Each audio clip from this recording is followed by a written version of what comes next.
The tropical island of Zanzibar, off the eastern coast of Africa, was bathed in the golden glow of the early morning sun on August 27, 1896.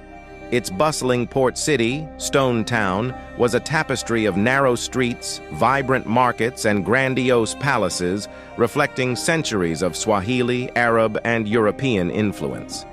Yet beneath its picturesque facade, tension simmered. Sultan Hamad bin Thuwaini, a pro-British ruler, had died suddenly just 2 days before, under suspicious circumstances. In his place, his cousin Khalid bin Bargash seized the throne. Unlike his predecessor, Khalid harbored no allegiance to the British. This rapid and unauthorized succession sent ripples of unease through the British consulate, where they viewed Khalid's ascension as a direct threat to their interests in the region. The British consul, Basil Cave, promptly issued an ultimatum to Khalid: abdicate by 9 a.m. on August 27th, or face the consequences. Khalid, however, fortified his palace and amassed a modest force of around 3,000 men, confident in his ability to resist any British aggression. As the deadline approached, the British assembled their naval forces in the harbor. HMS St. George, HMS Philomel, and HMS Raccoon, 3 formidable warships, were anchored ominously close to the shore. Their guns were trained on the Sultan's palace, a stark reminder of the empire's might. British Marines and sailors readied themselves for the impending conflict, their faces set with grim determination. At precisely 9 a.m., with Khalid refusing to step down, Basil Cave gave the signal. The silence that had gripped Stone Town was shattered by the deafening roar of cannon fire. The British warships unleashed their fury upon the palace, their shells ripping through the ornate structure with ruthless efficiency. Within minutes, the Sultan's artillery was destroyed, and the palace began to crumble under the relentless bombardment. Despite the overwhelming force arrayed against them, Khalid's men valiantly attempted to return fire. Their efforts, however, were futile. The British guns were simply too powerful, their aim too precise. At 9:40 a.m., a mere 38 minutes after the first shot was fired, the palace lay in ruins. The once proud structure, a symbol of Zanzibar's sovereignty, was reduced to smoldering rubble.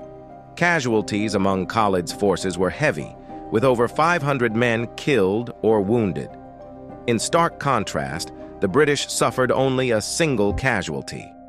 Sultan Khalid, seeing the hopelessness of his situation, fled to the German consulate where he sought asylum. The British quickly moved to install their preferred successor, Sultan Hamoud bin Mohammed, solidifying their control over the island. The Anglo-Zanzibar War, the shortest war in recorded history, was over almost as soon as it had begun. Its brevity, however, belied its significance. It marked the definitive establishment of British dominance in Zanzibar, a key strategic and commercial hub in the region. In the days that followed, the people of Stone Town began the arduous task of rebuilding. The scars of the brief yet intense conflict were evident everywhere, from the shattered palace to the grieving families who had lost loved ones. Yet life slowly returned to a semblance of normalcy, driven by the resilience and determination of the Zanzibari people. The war's legacy lingered, a stark reminder of the era of imperialism that had reshaped the world. For the British, it was a demonstration of their naval might and a reinforcement of their strategic interests.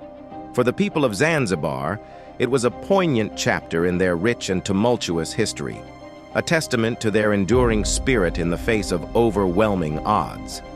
As the sun set over the Indian Ocean, casting long shadows over the rebuilt city, Stone Town stood as a living monument to the brevity and brutality of the 38-minute war.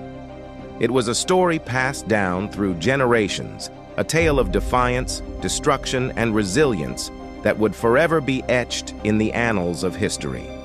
And that's the incredible story of the shortest war in history. Thank you for joining us on this journey through time. If you enjoyed this video, please give it a thumbs up and don't forget to subscribe for more fascinating stories from the past. Hit the notification bell so you never miss an episode, and let us know in the comments what historical events you'd like us to cover next.